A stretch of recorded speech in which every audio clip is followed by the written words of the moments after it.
Hello good morning students. आज हम exercise 7.3 का लेवल 2 में जो क्वेश्चंस हैं उनको सॉल्व करेंगे। क्वेश्चन नंबर 9 तक हम सॉल्व कर चुके थे। अब हमारे पास क्वेश्चन नंबर 10 है। एक वर्ड प्रॉब्लम है बेटा। ए लर्निंग लाइब्रेरी, एक लाइब्रेरी है, ठीक है। उसमें आप जो बुक्स हैं उनको आप उधार ले सकते हो। Has a fixed charge for first 3 days. अगर वहाँ से आप एक बुक लेते हो तो उसका एक फिक्स चार्ज है शुरू के 3 दिनों के लिए, ठीक है।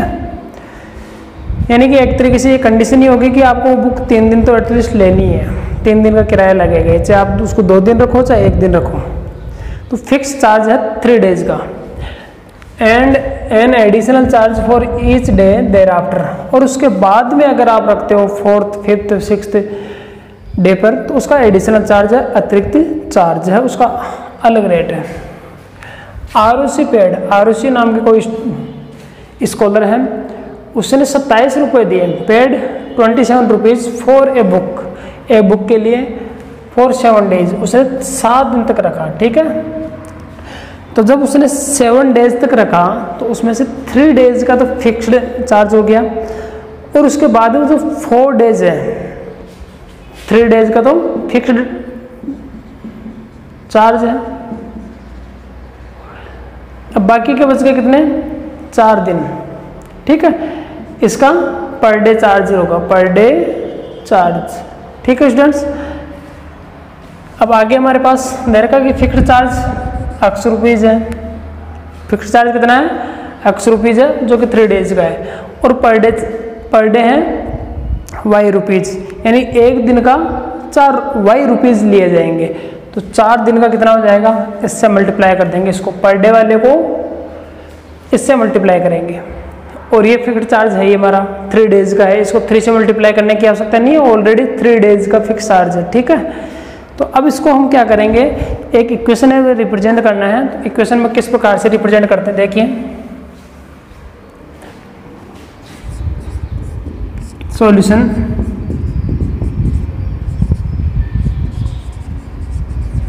फिक्स्ड चार्ज है हमारे पास x रुपीज़, ठीक है। और पर डे चार्ज है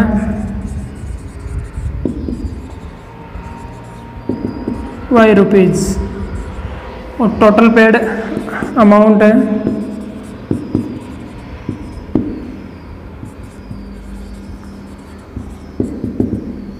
वो 27 है। तो अकॉर्डिंग टू कंडीशन ये टोटल अमाउंट कैसे फाइंड किया जाएगा? फिक्स्ड चार्ज में पर डे चार्ज ऐड करने पर टोटल अमाउंट आ जाएगा। तो फिक्स्ड चार्ज हो गया x plus per day charge है y। ये पर डे चार्ज कितने दिनों का लगेगा? 4 दिन का लगेगा। तो 4y, 4 × y = 27। ये हमारा आंसर हो जाएगा। हमने इसको लीनियर इक्वेशन के रूप में रिप्रेजेंट कर दिया है। इसको ग्राफिकल रिप्रेजेंट करने नहीं पूछ रहा, तो आपको आंसर यहीं छोड़ना है। नेक्स्ट क्वेश्चन पे चलते हैं।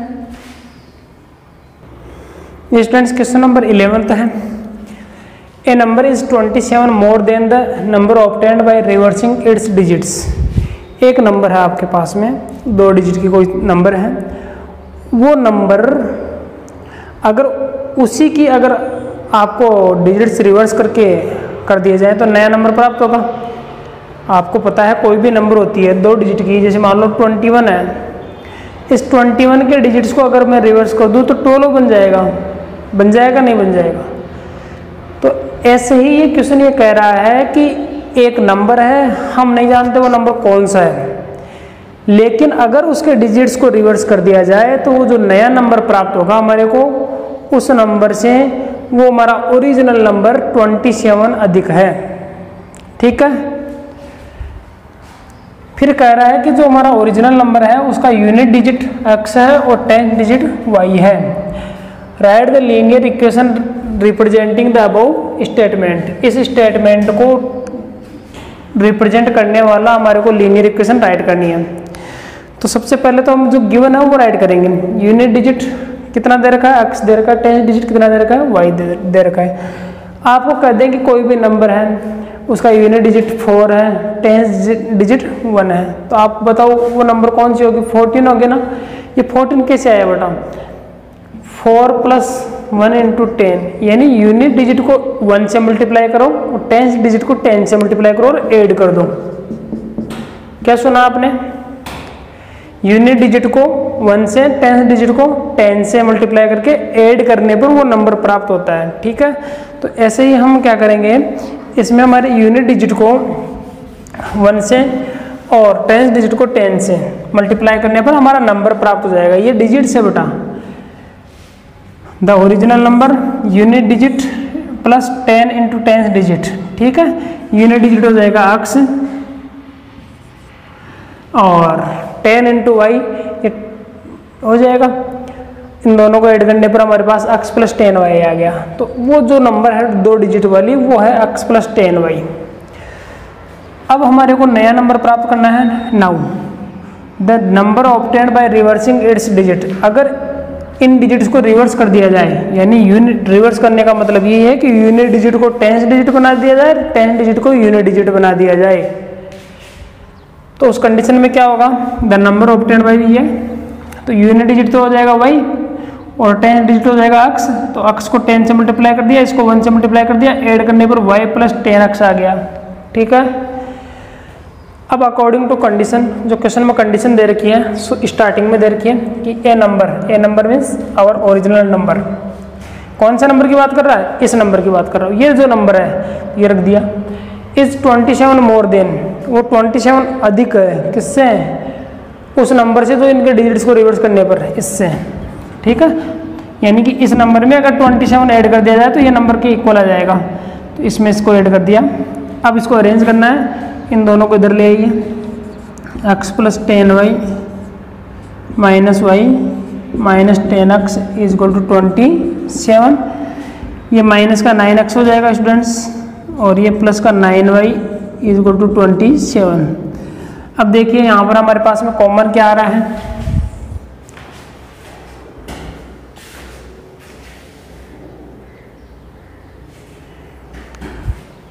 आपको यहाँ देखना होगा स्टूडेंट्स, x - 10x, ये माइनस का 9x हो जाएगा, plus 9y 10y - y = 27। -9 common ले लेता हूँ तो x - y = 27, -9 को इधर सेंड करेंगे तो x - y = 27/-9, ये -3। ठीक है स्टूडेंट्स, अब हमारे पास आंसर शीट में जो आंसर है वो 3 को इधर लाने पर मैच होगा, तो ये हमारी रिक्वायर्ड लीनियर इक्वेशन हो गई है। ठीक है, इस प्रकार से। तो ऐसे क्वेश्चन जो वर्ड प्रॉब्लम वाले सबसे पहले इक्वेशन बनाते हैं। अब अगर इसको ग्राफ में रिप्रेजेंट करना हो तो अब करेंगे। ठीक है, लेकिन क्वेश्चन कह नहीं रहा है, हम नहीं करेंगे। नेक्स्ट क्वेश्चन है हमारा स्टूडेंट्स, ये क्वेश्चन नंबर 12 है। एज इट इज आपके पास जो क्वेश्चन नंबर 11 था उसी की तरह है, केवल कंडीशन बदली है। इसमें क्या चेंज हुई है? कंडीशन। कंडीशन क्या कह रहा है? द सम, यानी कि 2 संख्याओं का सम करना आपको। किस किस का? एक 2 डिजिट नंबर, एक तो 2 डिजिट की संख्या है और दूसरी ये वाली है। And the number obtained by reversing the digits. Order का मतलब उनका जो डिजिट्स है उनको यूनिट को टेंस बना दो, टेंस को यूनिट डिजिट बना दो। ये ऑर्डर चेंज करने से जो नया नंबर प्राप्त होता है उसको और जो ओरिजिनल नंबर था उसको ऐड करने पर हमारे पास में कितना आता है? 121। कितना आता है? 121। तो सबसे पहले तो हम वो नंबर फाइंड करेंगे, 2 डिजिट की हमारी ओरिजिनल नंबर है। फिर उसके बाद में उसके डिजिट्स को इंटरचेंज करते हुए हम नया नंबर प्राप्त करेंगे। उसके बाद में इस कंडीशन में सेट करेंगे कि दोनों का सम कितना होता है, कितना है? 121। तो देखिए स्टूडेंट्स, यूनिट डिजिट कितना दे रखा है? x दे रखा है। आगे देखो, the if unit and tens digit are x and y लिख रखा है ना क्वेश्चन में। तो unit digit x, tens digit y। तो ओरिजिनल नंबर कैसे फाइंड करते हैं? यूनिट डिजिट को 1 से मल्टीप्लाई करो, टेंस डिजिट को 10 से मल्टीप्लाई करो, ऐड कर दो, तो हम प्राप्त करते हैं x + 10y। ठीक है, आगे हमारे पास में है now the number obtained by reversing its digits. अगर इनको रिवर्स कर दिया जाए तब हमारे पास में नंबर आएगा y + 10x, y + 10x। अब फिर अकॉर्डिंग टू कंडीशन, ये जो हमारे पास कंडीशन है कि दोनों का सम 121 है, ये देखिए ये और ये, इन दोनों का सम 121 हो गया है। x प्लस 10x 11x हो जाएगा, 10y प्लस y 11y हो जाएगा, इज इक्वल टू 121। इन दोनों में 11 कॉमन आ गया। 11 कॉमन आने पर हमारे पास में कितना बचेगा, x प्लस वाई ब्रैकेट में बचेगा, इधर 121, 11 को उधर सेंड कर दिया, डिवाइड हो जाएगा, x plus y is equal to 121। 121 को 11 से डिवाइड करेंगे तो 11 आएगा, 1 plus x plus y is equal to 11। ठीक है स्टूडेंट्स, इस प्रकार से ये 12th क्वेश्चन हो चुका है। नेक्स्ट क्वेश्चन पर चलते हैं, क्वेश्चन नंबर 13। ये स्टूडेंट्स क्वेश्चन नंबर 13 है। ठीक है, आप सोच रहे हो कि मैंने पहले सॉल्यूशन क्यों कर दिया, क्योंकि इतना आप जानते हो, आप ऐसा कुछ ये सॉल्यूशन आप कर सकते हो, इसलिए मैंने यहाँ तक का कर चुका हूँ। Draw the graph of equation 2x plus y is equal to 6, इसका ग्राफ ड्रॉ करना है। तो ये ग्राफ ड्रॉ करना मैंने लेवल फर्स्ट के क्वेश्चन में आपको काफ़ी अच्छे ढंग से समझाया था। सबसे पहले 2 सॉल्यूशन फाइंड करेंगे इसके। ठीक है, तो इक्वेशन को x के टर्म्स में रिप्रेजेंट कीजिए, x की वैल्यूज 1 से पुट कर दीजिए, x की वैल्यू 0 रखी, y की वैल्यू 6 आ गई, x की वैल्यू 1 रखी तो y की वैल्यू 4 आ गई। इन दोनों सॉल्यूशंस की हेल्प से मैंने टेबल प्रिपेयर किए। अब टेबल प्रिपेयर करने के बाद इस पर ध्यान मत दीजिए, इसको आपको ग्राफ में रिप्रेजेंट करना है। ये मैंने ग्राफ में रिप्रेजेंट कर दिया है। ठीक है, तो यहाँ तक का सॉल्यूशन हम प्राप्त कर चुके हैं। अब आगे कह रहा है शेड द रीजन, उस क्षेत्र को आपको शेड करना है, छायांकित करना है, बाउंडेड बाय द ग्राफ, इस ग्राफ के द्वारा, एंड द कोऑर्डिनेट एक्सिस। ये जो हमारे पास कोऑर्डिनेट एक्सिस हैं, एक्स एक्सिस और वाई एक्सिस, इनसे तो देखिए ये हमारी लाइन है, इस लाइन से और इन ग्राफ्स के बीच में ये एरिया आ रहा है। ठीक है, जिसको मैं शेड कर चुका हूँ। इस प्रकार से आपको इसको शेड करना है बेटा। ठीक है, ये हमारे पास एक जो ट्रायंगल बन रहा है, ये ट्रायंगल इस लाइन के और कोऑर्डिनेट के बीच में, तो इस शेड कर दिया है। फिर कह रहा है also find the area of the shaded region, इसका एरिया भी फाइंड करना है। अब आपको पता है ये राइट ट्रायंगल है, राइट ट्रायंगल का एरिया फाइंड करने का फॉर्मूला 1/2 बेस इंटू हाइट। तो ये बेस है, तो आपको पता है यहाँ से यहाँ तक की लेंथ कितनी है, नहीं पता, तो आपको इसके कोऑर्डिनेट फाइंड करने होंगे इस पॉइंट के, यहाँ पर कितना है। तो यहाँ पर x का तो पता नहीं है कितना है, लेकिन y की वैल्यू जरूर 0 होगी, क्योंकि x एक्सिस पर जो x कोऑर्डिनेट होते हैं उनमें y की वैल्यू क्या होती है, 0 होती है। तो y की वैल्यू 0 पुट कर दो इस इक्वेशन में। y की वैल्यू 0 पुट करने पर x की वैल्यू कितनी आ गई, 3। यानी कि ये वाली जो लाइन ड्रॉ करेंगे वो 3 से होकर के गुजरेगी। कितने से होकर गुजरेगी, 3 से। तो 3,0। अब बताओ यहाँ से यहाँ तक की डिस्टेंस कितनी हो गई, 3 यूनिट, और यहाँ से यहाँ तक की डिस्टेंस कितनी हो गई, 6 यूनिट। ठीक है, इसको यहाँ रख दीजिए। Area of shaded region is equal to 1/2 base into height, O A into O B. इस पॉइंट को नाम आप ए दे देंगे, बी देंगे, और इसको ए। अब आप यहाँ रखिए वैल्यू इसकी, तो 1/2 इंटू 3 इंटू 6, ये कैंसिल हो गया 3 टाइम, तो ये आ जाएगा 9 स्क्वायर यूनिट। ठीक है, इस प्रकार से इसका एरिया 9 स्क्वायर यूनिट आ चुका है। यूनिट इसलिए लिख रहा हूँ क्योंकि यह न तो हमारे पास ये पता है कि मीटर में है, सेंटीमीटर में है, किलोमीटर में है, फीट में है, इंच में है, इसलिए जब यूनिट का पता नहीं है तो यूनिट का यूनिट वर्ड ही राइट करते हैं। ऐसा कैसे आपके पास क्वेश्चन नंबर 14 है, इस क्वेश्चन नंबर 14 को आप स्वयं करेंगे। ठीक है, क्वेश्चन नंबर 14 में हमारे पास इक्वेशन है x/3 plus y/4 is equal to 1। ये है, तो इसको अरेंज करेंगे।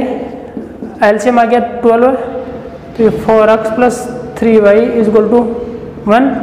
क्रॉस मल्टीप्लाई कर लो तो 4x plus 3y is equal to 12, ये आ जाएगा।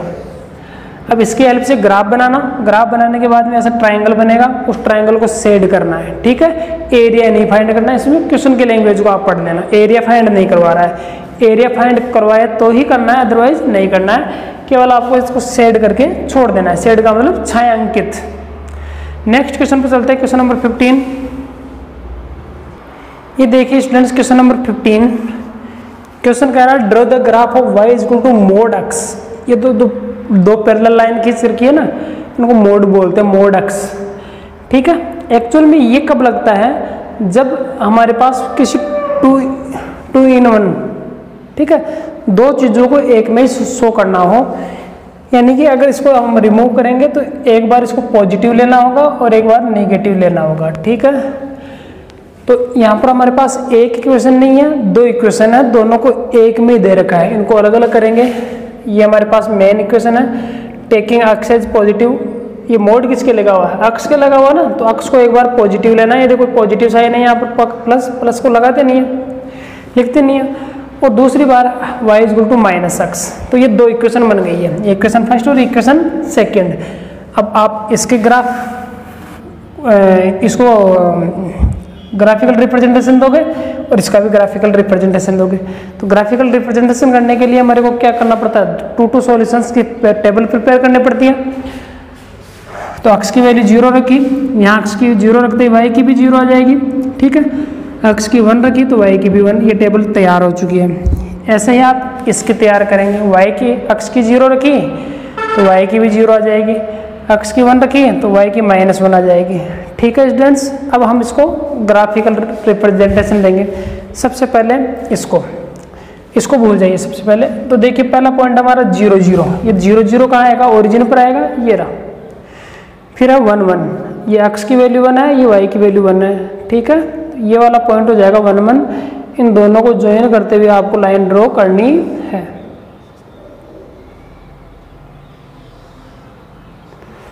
ये इक्वेशन होगी y इक्वल टू एक्स की।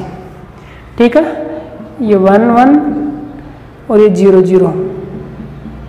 फिर नेक्स्ट सेकंड टेबल पर आ जाओ, ये 0 0 तो ये खुद ये रहेगा ही, दोबारा इसके ऊपर राउंड घुमाने की आवश्यकता नहीं है और यहाँ कोऑर्डिनेट लिखने की आवश्यकता नहीं है। ये पॉइंट डिफरेंट है, तो 1 एंड -1 कहाँ होगा, 1 एंड -1 यहाँ होगा। इन दोनों को ज्वाइन करते हुए आपको लाइन ड्रॉ करनी है इस प्रकार से। ये हमारे पास सेकंड जो इक्वेशन थी y इक्वल टू -x, उसका ग्राफ आ चुका है। ठीक है, बस इतना सा काम करना, कोई शेड नहीं करना, कोई एरिया फाइंड नहीं करवा रहा, केवल इतना कह रहा है कि ग्राफ खींचिए। तो टेबल प्रिपेयर की और ये हमने ग्राफ का रिप्रेजेंटेशन दे दिया है। स्केल आप लिख देना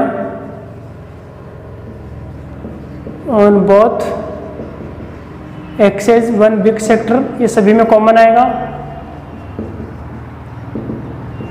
1 यूनिट। ठीक है स्टूडेंट्स, ऐसा कैसा क्वेश्चन नंबर 16 है। क्वेश्चन नंबर 16 भी आप स्वयं करेंगे, उसमें यहाँ पर +2 आ चुका है। क्या आ चुका है, क्वेश्चन नंबर 16 में +2 है, यहाँ पर +2।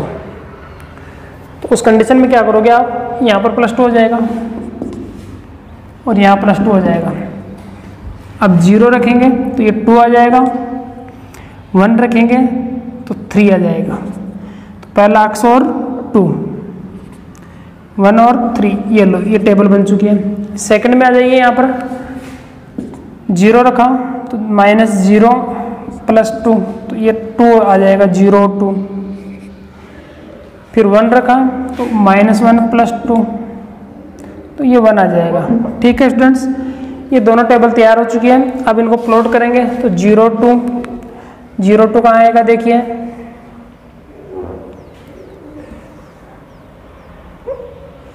क्वेश्चन नंबर 16 है ये 0 2, ये हमारा 0 है और y की वैल्यू 2 यहाँ आएगी, ये 0 2। 1 एंड 3 यहाँ आएगी। तो ये आपके पास में ये लाइन ऐसे जाएगी। ठीक है, ये 0 2 है, ये 1 3 है, y इक्वल टू x + 2, ये हमारी इक्वेशन है। ऐसे ये देखिए 0 2 ये रहा। ठीक है, और 1 1 कहाँ आ जाएगा, 1 1 यहाँ आ जाएगा, ये ला, ये 1 1 और इनको ज्वाइन करते हुए ये लाइन दो इधर से होकर के पास हो जाएगी। ठीक है, इसके ऊपर लिख देंगे हम y इक्वल टू -x + 2। ये लो 16 क्वेश्चन हो गया। ठीक है, अब नेक्स्ट क्वेश्चन पे चलते हैं, क्वेश्चन नंबर 17। स्टूडेंट्स, ये क्वेश्चन नंबर 17 बहुत ही इंपॉर्टेंट है। अब हम उस स्टेज पर आ चुके हैं जब एक इक्वेशन को छोड़ करके दो दो इक्वेशंस के ग्राफ ड्रॉ करेंगे, ठीक है। और यही हमारे लिए 10th क्लास में आएगा, ठीक है। Draw the graph of the following linear equations on the same graph paper. एक ही ग्राफ पेपर पर आपको इन दोनों के लीनियर ग्राफ खींचने हैं। दो इक्वेशन गिवन हमारे को, कुल मिलाकर इसको बोल सकते हैं pair of linear equation, pair of linear equation जो आएगा। इन दोनों की ग्राफिकल रिप्रेजेंटेशन करना है। तो देखिए आइए, सबसे पहली इक्वेशन ले ली, 3x को उधर से एंड किया, 2 को उधर से एंड किया, तो ये हो गया representation of y x in the terms of y, ठीक है। अक्स का रिप्रेजेंट कर दिया y के टर्म्स में। अब y की वैल्यूज पुट की, y की वैल्यू 0 पुट की, तो अक्स की वैल्यू 6 आ गई। ये आपको सिखाने की आवश्यकता नहीं है, सिखा चुका हूँ मैं। फिर y की वैल्यू 2 पुट की, तो यहाँ 2 पुट करेंगे तो 3 2 जा 6, 12 में से 6 घटाएंगे तो 6 को 2 से डिवाइड करेंगे 3, ये आ चुका है। अब इन दोनों सॉल्यूशंस को हम टेबल में राइट करेंगे। क्या y की वैल्यू 0 पुट की थी तो x की वैल्यू 6 आई थी, y की वैल्यू 2 पुट करने पर y की वैल्यू 3। ऐसा ही काम हम ये जो हमारी इक्वेशन नंबर 2 है इस इक्वेशन में करेंगे। y को उधर से एंड कर दिया है, प्लस का y हो गया है, y की वैल्यू 0 पुट की, x की वैल्यू 1 आ गई है। फिर y की वैल्यू 1 पुट की तो x की वैल्यू 2 आ गई है, और टेबल हमने तैयार कर लिया। अब इस टेबल की हेल्प से हम इधर इसका ग्राफिकल रिप्रेजेंट करेंगे। तो 6,0 कहाँ होगा, ये रहा 6,0, फिर है 3 और 2, ये x की वैल्यू 3 ये रही और ये 2 ये रहा। हो सकता है बोर्ड पर थोड़ा मेजरमेंट इक्वल ना हो, आपके ग्राफ पेपर में बिल्कुल सेम आएगा, ठीक है। अब ये भी आपके लिए थोड़ा सा हो सकता है कि ये लाइन आपके एग्जैक्ट कहाँ से होकर के गुजर रही है और मेरे किधर से होकर के गुजर रही है, ठीक है। तो ये एक्चुअल ग्राफ में ही एक्चुअल पोजीशन का पता चलेगा आपको, मैं एक अनुमान से लगा रहा हूँ। अब देखिए सेकंड इक्वेशन ये है, इसके ऊपर इक्वेशन राइट करनी होगी हमारे को। 2x + 3y = 12। अब ये देखिए 1 and 0 कहाँ है, 1 and 0 ये रहा, ये 1 and 0, 2 and 1 ये 2 and 1 है हमारे पास, 2 और ये 1। ये हमारे पास क्या था, 1 0 और ये 2 1। अब इनको ज्वाइन करते हुए लाइन खींचनी है।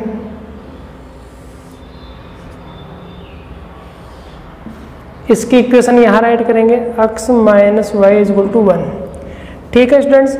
ये ग्राफिकल रिप्रेजेंटेशन हो चुका है यहाँ से लेकर के यहाँ तक का क्वेश्चन, ठीक है।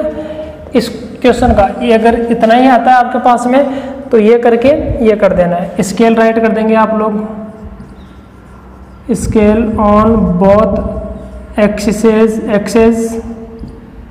1 बिग सेक्टर = 1 यूनिट, ठीक है स्टूडेंट्स। अब देखो आगे क्या कहता है क्वेश्चन, जितना कहे उतना ही आंसर देना है, आगे नहीं देना है। आगे पूछे तो find the coordinates of the vertices of the triangle formed by lines and y axis. जो आपने लाइंस खींची है उनको और वाई एक्सिस को सम्मिलित करना है, उससे जो आपके पास में ट्राइंगल बनता है उसको आपको सेड करना है, नहीं उसके कोऑर्डिनेट लिखने हैं। तो देखिए इसके कोऑर्डिनेट तो हमारे पास है 3 और 2।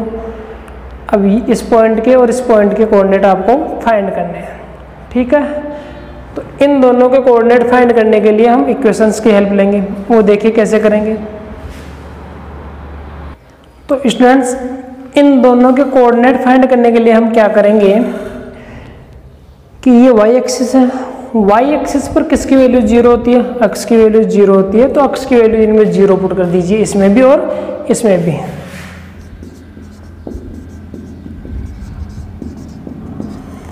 x को 0 रखने पर हमारे पास ये हो जाएगा,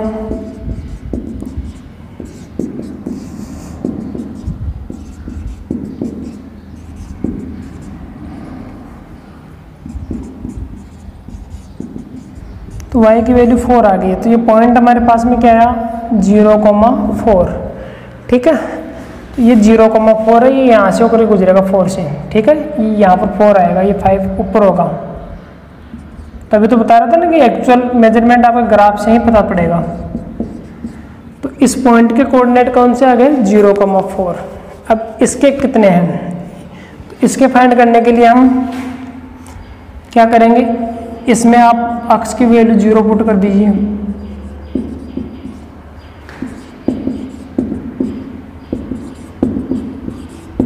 तो y इज इक्वल टू -1, तो इसके कोऑर्डिनेट आ गए हैं 0 और -1, ठीक है। इसके 0 और 4, तो ये तो हमारा ग्राफ से भी पता चल गया था हमारे को कि -1 x से होकर के पास हो रहा है, तो ये वाली हो गई है, ठीक है। तो ग्राफ से भी आपको मैच कर लेना है और इधर कैलकुलेशन से भी, दोनों से कैलकुलेट करने के बाद में ही ये कोऑर्डिनेट लिखने हैं। और यहाँ पर एक लाइन लिखेंगे, सो क्या लिखेंगे, देखिए ये लाइन राइट कर देंगे, the coordinates of the triangle.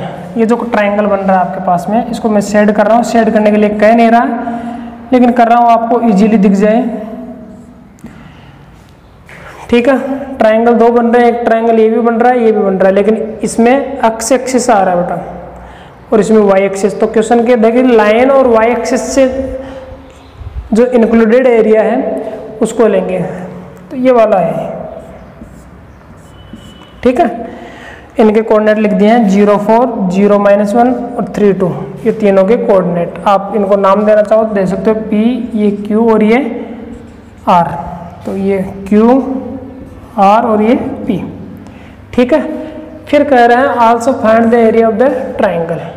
इसका एरिया भी फाइंड करना है, तो एरिया कैसे फाइंड करें वो देखिए। देखिए स्टूडेंट्स, इसका एरिया फाइंड करने के लिए क्या करेंगे, हम इसको बेस मान लेते हैं, ये तो बेस हो जाएगा, ठीक है। दिख गया बेस QR। तो यहाँ से यहाँ तक लेंथ कितनी हो जाएगी, ये यहाँ से यहाँ तक 4 यूनिट है और ये 1 यूनिट है, तो 5 यूनिट हो गई, ठीक है। ये यहाँ से यहाँ तक की 5 यूनिट।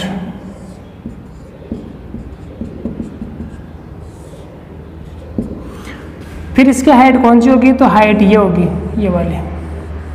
तो यहाँ से यहाँ तक की लेंथ कितनी है, ये देखिए ये 3 है यहाँ से यहाँ तक, ठीक है ना। ये नहीं है 2 नहीं है, ये यहाँ से यहाँ तक ये लेंथ 3 है, तो आप यहाँ से यहाँ तक 3 यूनिट,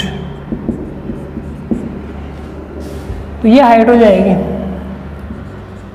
इसको ऐसे नाम दिया, M नाम देते, PM हमारे लिए हाइट हो जाएगी। 1/2 इंटू QR 5 इंटू PM 3, तो 15/2 स्क्वायर यूनिट्स,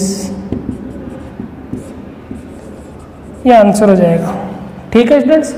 इस प्रकार से क्वेश्चन नंबर 17 सोल्व हो चुका है। क्वेश्चन नंबर 18 भी ऐसा ही है। क्वेश्चन नंबर 18 आप स्वयं करेंगे 19 स्वयं करेंगे। क्वेश्चन नंबर 18 और 19 में आप देख सकते हो, आपको क्या करना है, ग्राफ खींचना है। 18 में ये ग्राफ खींच दोगे, फिर बाद में कोऑर्डिनेट्स लिखने हैं, एरिया फाइंड नहीं करवा रहा है। क्वेश्चन नंबर 19 में हमारे को ग्राफ ही खींचना है, न तो ये शेडेड करना है न और कुछ करना है, ठीक है। अब क्वेश्चन नंबर 20 और क्वेश्चन नंबर 21 देखिए।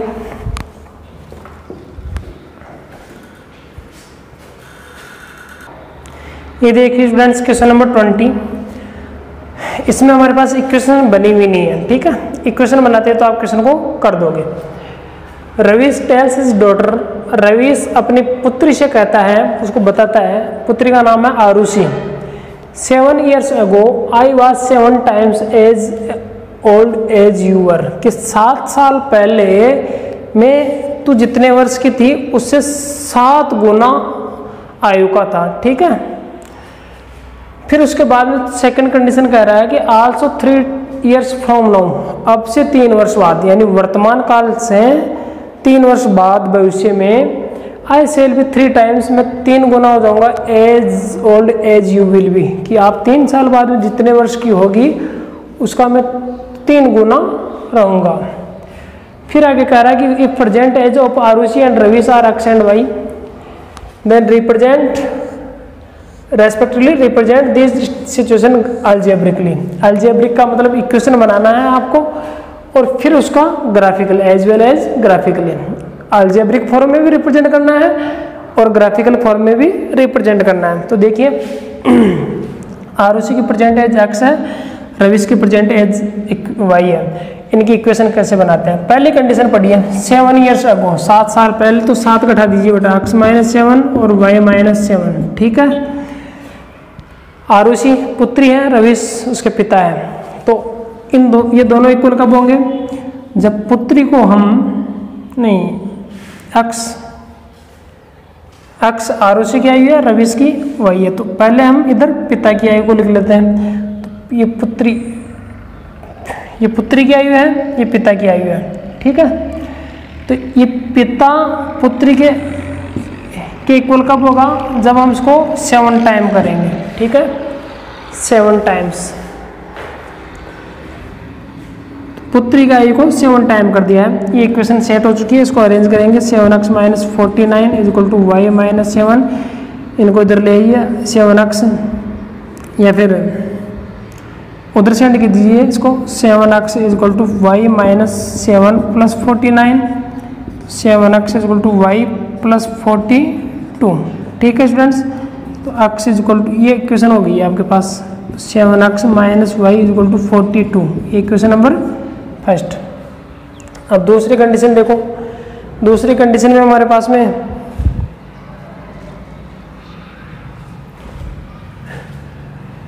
3 वर्ष बाद की बात कर रहे हैं। अकॉर्डिंग टू सेकंड कंडीशन,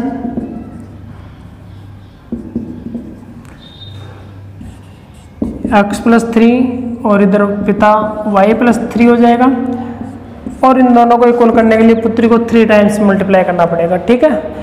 इसके 3 टाइम ये होगा, इसको इक्वेशन अरेंज करते हैं। 3x plus 9 is equal to y plus 3, इसको इधर ले आइए तो 3x minus y plus 9 minus 3 is equal to 0, तो 3x minus y plus 6 is equal to 0, ये इक्वेशन नंबर सेकेंड है।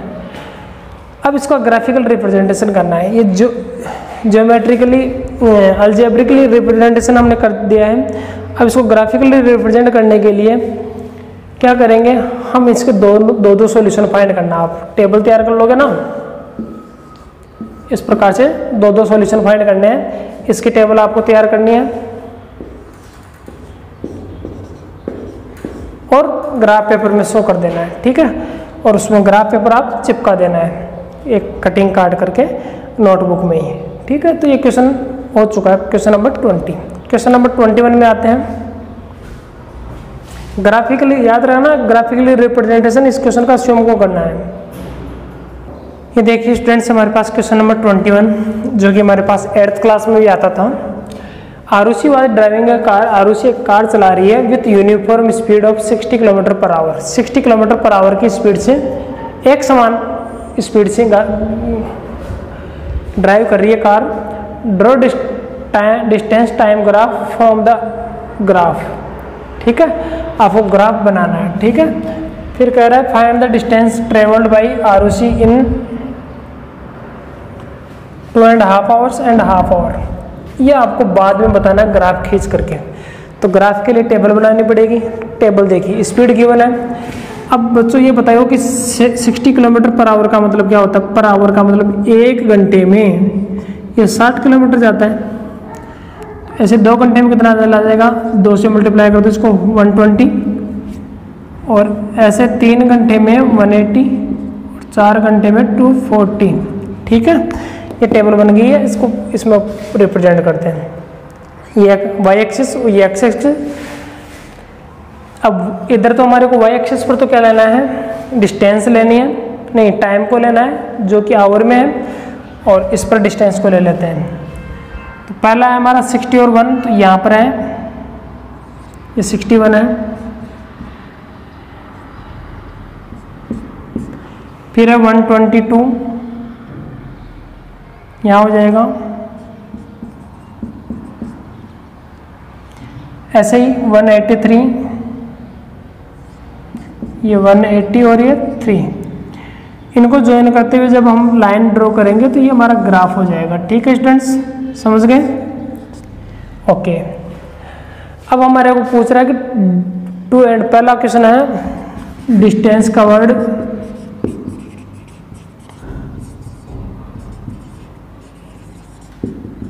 इन 2.5 आवर।